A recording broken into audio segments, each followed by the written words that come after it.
Let's start.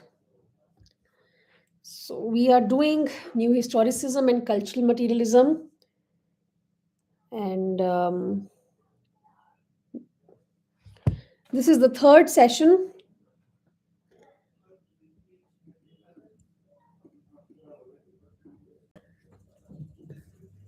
Here. So, yesterday we spoke about the materialist critique, है ना कि किस तरह से, देखते हैं new historicists, and we saw culture as text, कि पूरे के पूरे कल्चरल चीज़ों को हम टेक्स्ट की तरह कैसे देख सकते हैं. ये मैंने आपको एक पेज पढ़ने को दिया था. आज हम लोग इम्प्रोवाइजेशन से शुरू करने वाले हैं. Improvisation. अब a key term, please note this is a very very important work, Renaissance self fashioning. ये स्टीफन ग्रीनब्लैट का वर्क है. इसको आपने खोल के विकिपीडिया पे भी पढ़ना है. Please read it. ठीक है.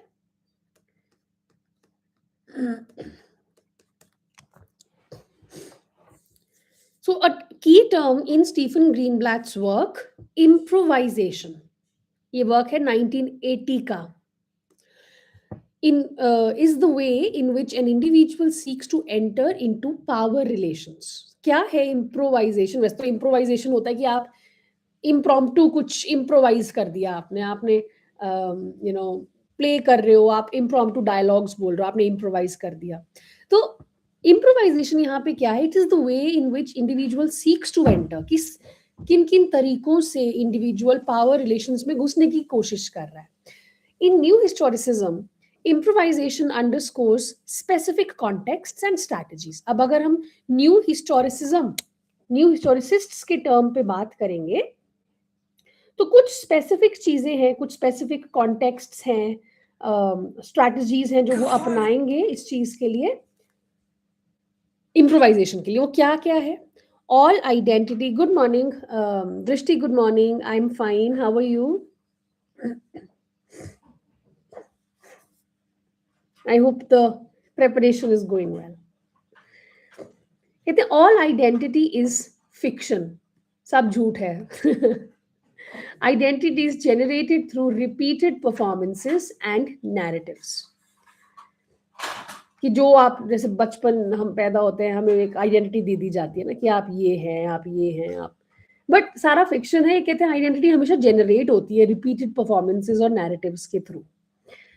तो ये जो परफॉर्मेंसेस हैं, they are modes of dealing with historical social contexts.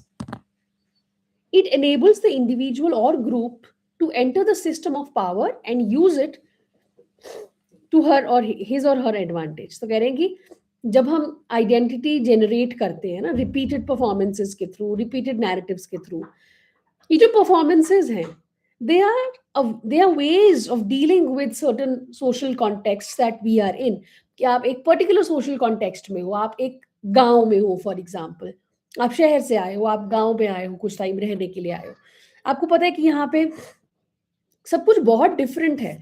The way you dress up may be different, the way you speak may be different, the way you eat, things you eat may be different. तो आपको अपना performance change करना पड़ता है, narratives change हो जाते हैं. So it enables the individual, जो भी आप परफॉर्मेंस करते हो, जो भी आप आइडेंटिटी लेते हो, वो आपके लिए आपको हेल्प करता है to enter the system of power, और ताकि आप उसको यूज कर पाओ अपने एडवांटेज पे. तो the system uses it to contain opposition by adapting it, accommodating it, so that resistance actually reinforces power structures. ठीक है. So Greenblatt is a very very important name when it comes to new historicism. Greenblatt extends his argument about improvisation through two virtuoso readings. इसी चीज को improvisation वाले concept को इन्होंने extend किया है दो रीडिंग्स के थ्रू. एक ऐसे है इनका, invisible bullets. Please note 1988. Important. Greenblatt places alongside each other a wide range of texts from Thomas Harriot. तो Thomas Harriot, इन्होंने क्या किया है ग्रीनब्लैट ने, एक दूसरे के साथ बहुत सारे टेक्स्ट्स को फ्रॉम थॉमस हैरियट साथ में रखा है. कौन थे ये? Who was a resident of the new world colony of Virginia in America. तो जब अमेरिका को भी के ऊपर भी तो रूल किया था, अमेरिका को भी कॉलोनी बनाया था, तो वर्जीनिया कॉलोनी थी एक, ठीक है, अमेरिका में, इसको न्यू वर्ल्ड, न्यू इंग्लैंड भी कहते थे। तो एक who was the resident of the new world colony of Virginia, Shakespeare's Henry IV, Part 1, an Italian heretic Menocchio, and links it with Elizabethan theatre. तो क्या किया इन्होंने? इनविजिबल बुलेट्स में ग्रीन ब्लैट ने एक दूसरे के साथ रखा बहुत सारे टेक्स्ट्स को, फ्रॉम टॉमस हैरियट, फिर Shakespeare's Henry the fourth part 1, an Italian heretic Menocchio, और उन सबको लिंक किया एलिजाबेथन थिएटर के साथ।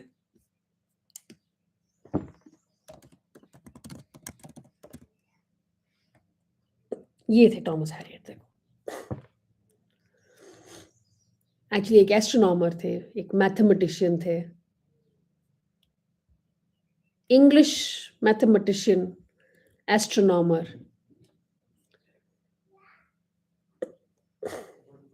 ठीक है। Greenblatt shows how power operates by appropriating and negotiating with another. क्योंकि हमेशा हमें पावर की जब बात कर रहे हैं तो आपको किसी के कॉन्टेक्स्ट में बात करनी है। ग्रीन ब्लैट वही दिखाते हैं कि किस तरह से पावर ऑपरेट करती है, by appropriating and negotiating with another. तो the other is accommodated in such a way that it contributes to the existing power structure rather than subvert it. In his later work, Marvelous Possessions, please note, पहला था Invisible Bullets, दूसरा ये work है इनका Marvelous Possessions. Greenblatt looks at the encounter between Columbus and the natives of the New World in 1492. अब ये पुरानी एक बात कर रहे हैं, इनकाउंटर, जब कोलंबस का इनकाउंटर हुआ होगा नेटिव्स के साथ इसी न्यू वर्ल्ड में। Reading Columbus's accounts of the discovery, Greenblatt looks at the following. अब कोलंबस ने अपना पूरा डिस्कवरी के बारे में लिखा, तो he looks at the following कि रिप्रेजेंटेशंस ऑफ द नेटिव, कि कोलंबस ने कैसे डिस्क्राइब किया है नेटिव्स को। The tension between marvel of the completely other and the image of the sameness. This tension between the marvel of the completely other, Columbus was different and the natives were completely the other for him, and the image of the sameness also, the related collapse of the same into the other, the role of the native as a go-between, the use and abuse of language, especially the process of naming, the unequal exchanges of gifts, and the theme of conversion from commodities to spiritual and vice versa. So in both these cases, the individual improvises in such a way that he attains the upper hand in the power relation. तो जो भी आप कर रहे हो, देखो आप, ये तो बहुत बड़ा एक एग्जाम्पल, एक छोटा आप घर का एग्जाम्पल ले लो अपने। अलग अलग फैमिलीज हैं ना, हमारे बुआ की एक फैमिली होगी, एक हमारे मासी की फैमिली होगी, एक हमारे मामू की फैमिली होगी। अब सभी फैमिलीज का आप देखो, ये सब पावर में ऊपर रहने की कोशिश कहीं ना कहीं से करेंगी। अगर फाइनेंशियली, लेट्स से आपकी बुआ की फैमिली है, फाइनेंशियली अच्छी है काफी, मामू की फैमिली है वो उतनी अच्छी नहीं है फाइनेंशियली, तो ये तो आपकी बुआ वाली साइड का आ गया। Maybe you have a चाचू, maybe you have a ताऊ, है ना। अब ये पूरा जो पावर का पूरा कहानी है, ये 1 2 3 और एक आपका घर, योर हाउस, इन 4 में चलेगा। कौन है पावर रिलेशन में ऊपर? गिफ्ट्स कैसे एक्सचेंज हो रहे हैं, अनइक्वल हो रहे हैं, इक्वल हो रहे हैं, अगर हो रहे हैं तो सारी चीजें, कोई जो भी आप चीज सोच सकते हो। फिर अदर हैंड में आपका, योर्स, आपका तो है ही बीच में, योर मासीज, योर मामूस, फिर इन 3 में भी चलेगा अलग से। सारे केसेस में जो इंडिविजुअल है वो ऐसी कोशिश करता है कि मुझे अपर हैंड मिल जाए पावर रिलेशन में। So Greenblatt demonstrates how in the context of his encounter with the natives of America, जब कोलंबस आए, उन्होंने अमेरिका डिस्कवर किया, तो कैसे Columbus quickly turned the absence of a common man to his advantage.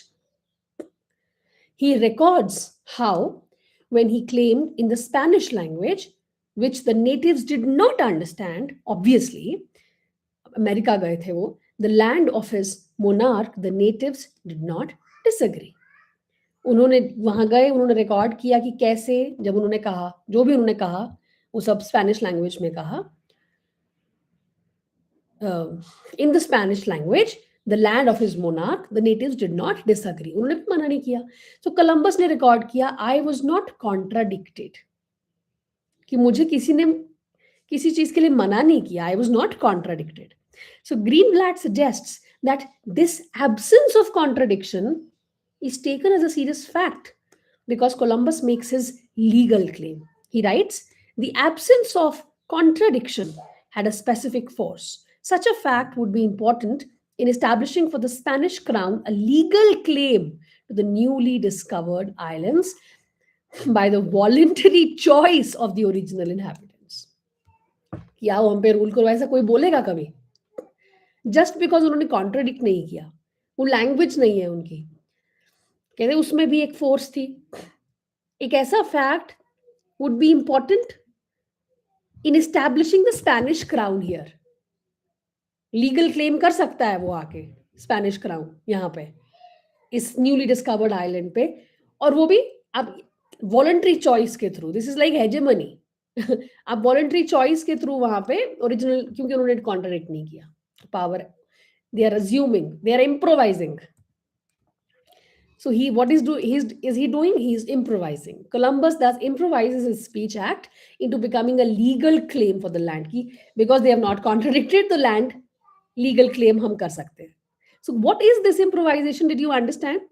Improvisation is the mode of identity making. Repeated processes, आप अलग अलग जगह पे जा रहे हो, आप अपनी आइडेंटिटी अलग बना रहे हो अपने हिसाब से पावर के लिए. So it's a mode of identity making through which individuals and groups retain their power, appropriating the structures of the relations in order to validate their claims and co-opting resistance in order to manage it and thereby creating their own identity. Okay, that's improvisation by Greenblatt. Let's move on. Circulation is another term. Okay, it's a term that occurs with astonishing regularity in new historicist texts. Circulation. अब कोई चीज आपने establish कर दी, वो circulate भी करेगी.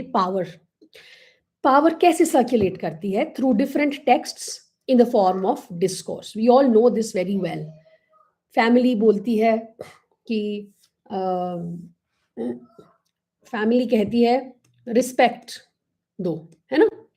सबको यही सिखाया गया है. हमारी फैमिलीज में रिस्पेक्ट दी एल्डर्स, राइट? हमें ये सिखाया जाता है. कोई इफ्स एंड बट्स नहीं. अब क्या होता है, if there is a case of let's say molestation by the family member, अब हमारे को ये डिस्कोर्स बचपन से दिया गया है, एल्डर्स तो अच्छे ही होते हैं, उनको हमने रिस्पेक्ट करना है, राइट? तो अब क्या होता है इस केस में? नोबडी सेज एनीथिंग, चुप रह जाते हैं, राइट? पावर मिल गई उनको, जो गलत काम कर रहे हैं पावर भी मिल गई, क्योंकि आपने कॉन्ट्रडिक्ट नहीं किया तो वो इम्प्रोवाइज करते जाते हैं. Power circulates through different forms of discourses. Representations, therefore, are never innocent, but structures or movements in the circulation of power. Representations. कैसी representations? किसी भी form में representation. Let's say representation of women in Hindi songs. आई चिकनी चमेली, या whatever the item songs are. What kind of representation is there of the women? These representations are not innocent. They are moments in power circulate हो रहा है. यहां पे किसके पास power है आप समझ सकते हो अच्छे से. So genres are useful to circulate particular kind of icons and reinforce power relations. अलग अलग genres भी बहुत useful होते हैं to circulate एक particular kinds of icons. We have already noted how the queen's image circulates, है ना? Pastoral poetry अगर हम वापस जाते हैं तो आप देखो ना कि किस तरह से किसने लिखा है. And when we tend to explain something to themselves, they say, don't be smart, you know too much. Yes. When they don't have the argument to give back, they just say that आपने ज़्यादा पढ़ाई कर ली है लगता है. That's typical of them. Genres. How are genres very useful to circulate particular kinds of power relations? आप कुछ example सोच सकते हो तो बताओ मुझे. अब जब हम pastoral poetry देखते हैं, हम लोग देखते हैं ना कि अच्छा Gloriana represents the Queen, Queen Elizabeth. Gloriana ही थी ना. So Queen की image किस किस तरह से circulate हुई, वो भी तो सब power relations के लिए हुई है. अब जैसे ड्राइडन थे तो ड्राइडन ने कितनी अलग अलग तरह की पोइट्री लिखी. कभी वो एक किंग को प्रेज कर रहे हैं, कभी वो दूसरे किंग के थ्रोन पे आने की खुशी मना रहे हैं, और फिर वो तीसरे किंग की कर रहे हैं, देन ही स्टॉप्स. क्यों कर रहे हैं वो? पावर रिलेशंस को मेंटेन करने के लिए. तो queen's image is also circulated in other forms, है ना, जैसे ऑटोबायोग्राफी या शेक्सपियर के प्लेज में हम कई बार रिप्रेजेंटेशंस देखते हैं. And a travelogue on Amazon. I'm referring to Louise Montrose's essay, Shaping Fantasies. Please note.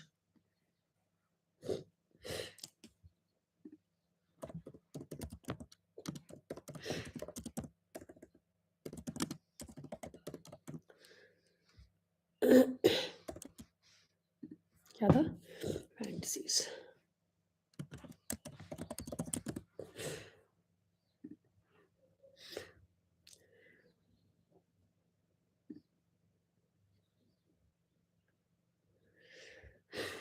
Figurations of gender and power in Elizabethan culture.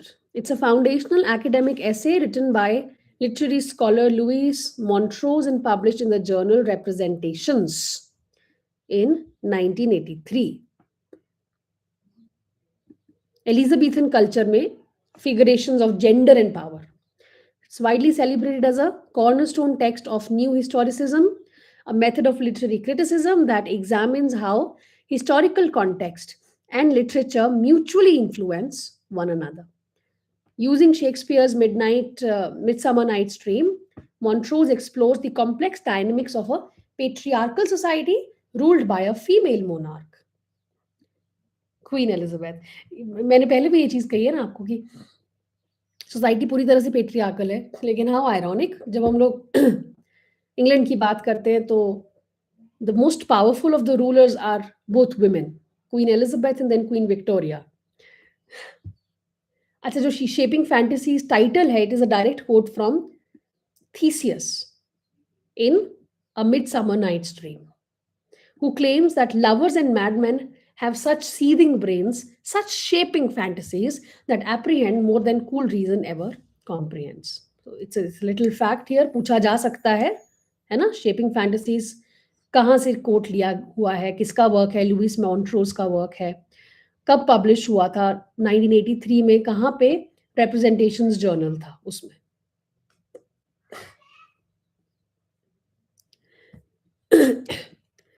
We need to see this circulation not merely as a literary theme, but as actively generating a myth and a persona of a woman at the head of a rigidly patriarchal society. तो ये जो circulation हो रहा है power का, इसको हमने कैसे देखना है? सिर्फ एक लिटरेरी थीम नहीं है ये कि एक पर्टिकुलर जॉनर में कोई चीज है सर्कुलेट हो रही है. It's actively generating a myth. एक फैंटेसी क्रिएट हो रही है, एक पर्सोना क्रिएट हो रहा है एक वुमन का as the head of a rigidly patriarchal society. कि भाई क्वीन एलिजाबेथ को आप देखिए, वो जो है वो हेड है एक rigidly patriarchal society की. So it helped sustain Queen Elizabeth, as Montrose demonstrates. ये जो पिक्चर उनका फैलाया गया, सर्कुलेट हुआ गया, ये जो जॉनर्स में अलग अलग में इनका रिप्रेजेंटेशन हुआ, इसकी वजह से ये अपनी पावर को सस्टेन कर पाई. Now, the problem with this new historicist version of power relations is that it leaves nothing as agency to the suppressed people, right? उनका क्या? So Greenblatt argues that whenever resistance becomes visible in any social formation, the dominant classes co-opt it. They provide a legitimate outlet for resistance and anger so that the essential structures are not disturbed and they retain their power. ये तो problem है new historicism का या इनके जो इनका version है of power relations, इन्होंने कोई अथॉरिटी नहीं छोड़ी सप्रेस्ड लोगों के पास.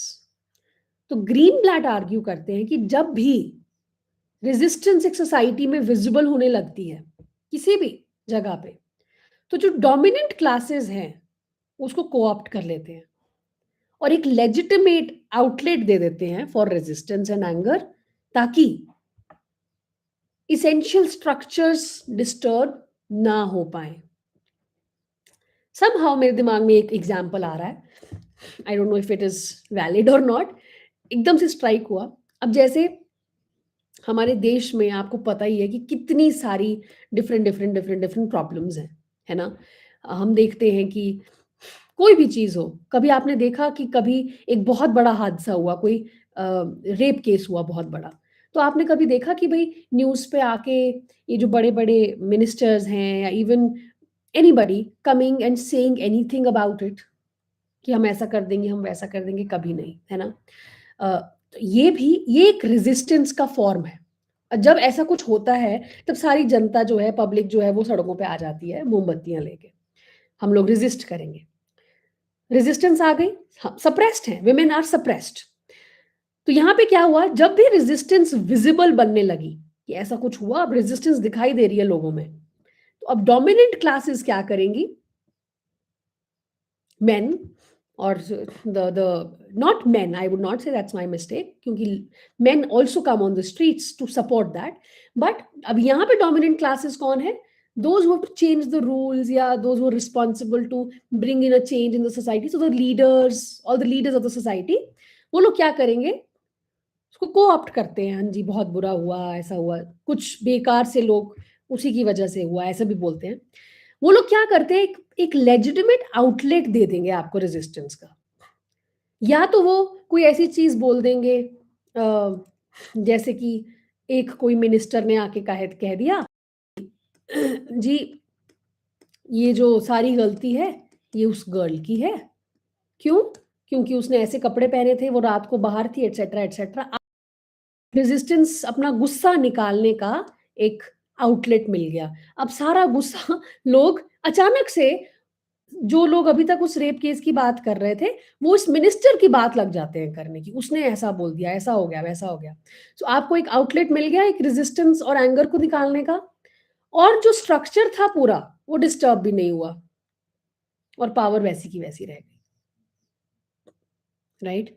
अब ये एक बहुत बड़ा एग्जाम्पल था, इसमें छोटे छोटे एग्जाम्पल्स भी आप कोई भी ले लो. इकोनॉमिक व्यवस्था, हमारी आर्थिक व्यवस्था कैसी है, उसकी कोई बात नहीं करता, न्यूज़ चैनल्स नहीं दिखाते हैं.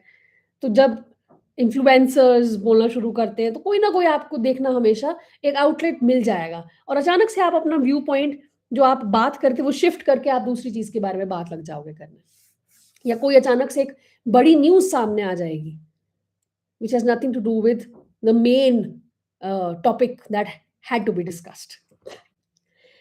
Another name, please note, Richmond Barber demonstrates how the notion of an imperial Britain, the discourse of privilege, that is class, and a veiled ideology of absolutism circulated through these public spectacles and the triumphal ornate arc set up in the city to welcome royalty in 16th and 17th century London. क्या कह रहे हैं Richmond Babar दिखाते हैं हमें कैसे जो ये इंपीरियल ब्रिटेन का पूरा जो नोशन था, है ना, जो इन्होंने हर जगह जा जाके कॉलोनीज बनाई, ये जो प्रिविलेज का डिस्कोर्स है कि हाई क्लास के लोग हैं, प्रिविलेज्ड हैं, और एक वेल्ड आइडियोलॉजी है, छुपी हुई आइडियोलॉजी है ऑफ एब्सोल्यूटिज्म, वो कैसे सर्कुलेट करती है through the public spectacles and the triumphal arches. और ट्रायम्फल आर्क्स क्या है, सिटी में रॉयल्टी को वेलकम करने के लिए जो आर्क सेटअप किए जाते हैं 16th और 17th सेंचुरी में. एलिजाबेथ 1558 एंट्री जब हुई लंदन में, it highlighted London's self sufficiency and local traditions, कि हम सेल्फ सफिशिएंट है लंदन, और हमारा लोकल ट्रेडिशन है कि हम इस तरह से इसको एंट्री देंगे. The queen's highness passed through the city which without any foreign person of itself beautified itself. अपने आप को उन्होंने ब्यूटिफाई किया. She is a very English queen in these representations. It happened recently. NEET का paper leak हुआ था. हाँ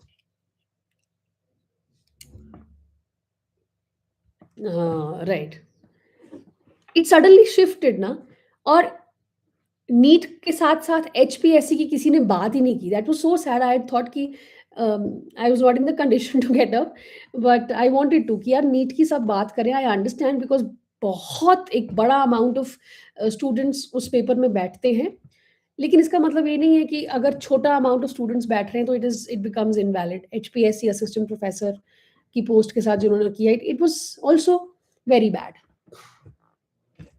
वो बच्चे भी इतनी दूर दूर से आए होंगे कोई इंटरव्यू देने, इंटरव्यू तक खींचा.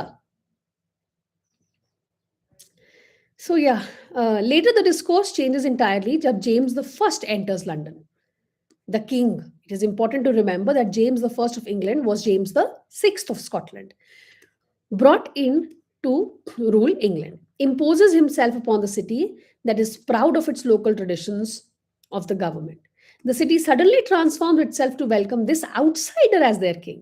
So London itself seems to expand and encompass the globe and the foreign. अभी तक यहाँ पे हम देख रहे थे कि कोई फॉरेन किसी चीज की जरूरत ही नहीं थी, सेल्फ सफिशिएंट था. लेकिन फिर जेम्स आए, जेम्स द फर्स्ट, जो स्कॉटलैंड से आए थे. अब अचानक से चेंज हो गई सिटी, इम्प्रोवाइज कर लिया सिटी ने, और उसको भी वेलकम लगे करने. Foreign elements are absorbed into the local and the native via the king. Another example of how a particular image circulates in order to sustain a power relation is explored in, please note, Valerie Traub's work on sexuality. उनका work है renaissance drama 1992. याद रखिए हम circulation पढ़ रहे हैं कि कैसे हम देख रहे हैं कि पावर सर्कुलेट होती है, पावर रिलेशन या आइडियोलॉजी सर्कुलेट हो रही है. ये भी यही बता रही है वैलेरी कि किस तरह से एक पर्टिकुलर इमेज सर्कुलेट होती है in order to sustain the power relations.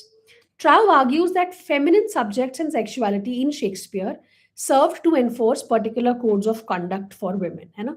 Thereby ensuring that women remained carefully circumscribed.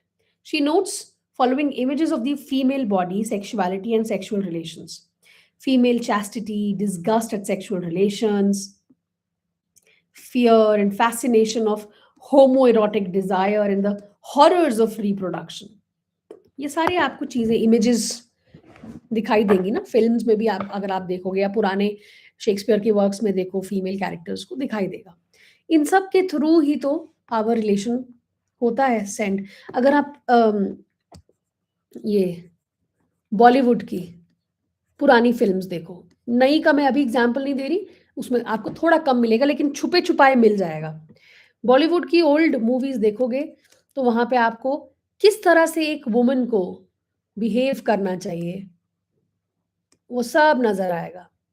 अगर if she crosses the line, she is brought back कि अपना दायरा समझो, तुम्हारा ये दायरा है. A man is free to go out and do anything he likes, लेकिन घर की इज्जत तुम संभालोगी. तो मेरे तो घर भी नहीं है यार, मैं क्यों संभालूंगी तुम्हारे घर की इज्जत. तो आपको दिखाई देगा कि how a woman is suppose to behave. उसका she is suppose to seduce the man, she is suppose to satisfy the man. Then she is very shy in nature, and she in the sexual kind of a relation, she represents the way she behaves. You all know that. तो ये सब circulation है कि इस तरह से behave करना चाहिए. Circulation of sexual energy results in discourses in following forms. Women becomes objects to be controlled and subjugated, right? Women's sexuality to be curbed because they pose a threat. Whores to the male. Women as contaminants and carriers of disease also. All such discourses reinforce the domination of women. The public staging of such plays meant कि एक large section of audience आ रहा था, इन सब plays को देख रहा था, ये सब discourses को absorb कर रहे थे और अपने घरों में जाके वैसे ही अपनी women के साथ behave कर रहे थे. The play therefore contributes to a material practice, gender inequality, by generating more and more myths that call for greater restraints on women. So genres and texts are elements that contribute to the circulation of power and ideologies.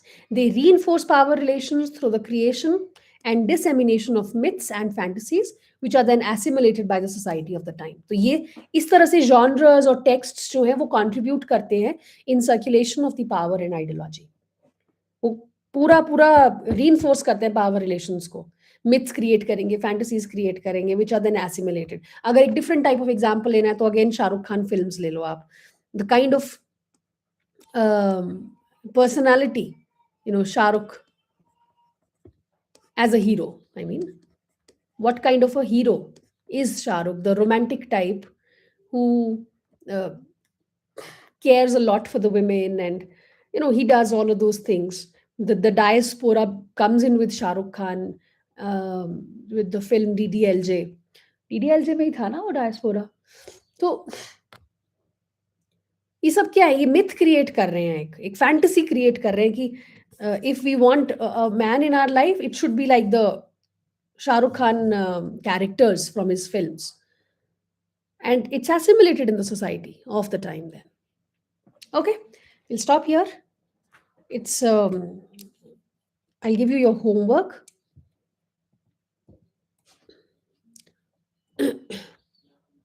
Read this. The politics of interpretation. ठीक है, ये वाला हम कल class में करेंगे. Cultural poetics आपको ये करना है. The politics of interpretation. Dissident reading भी आप पढ़ के आएंगे. बहुत इंपॉर्टेंट कुछ इसमें नाम आपको मिलेंगे, वो आपने इग्नोर नहीं करने हैं. ठीक है, and that's it. So we will just take one more session. Cultural poetics को उसमें करेंगे और फिर खत्म हो जाएगा. क्लियर?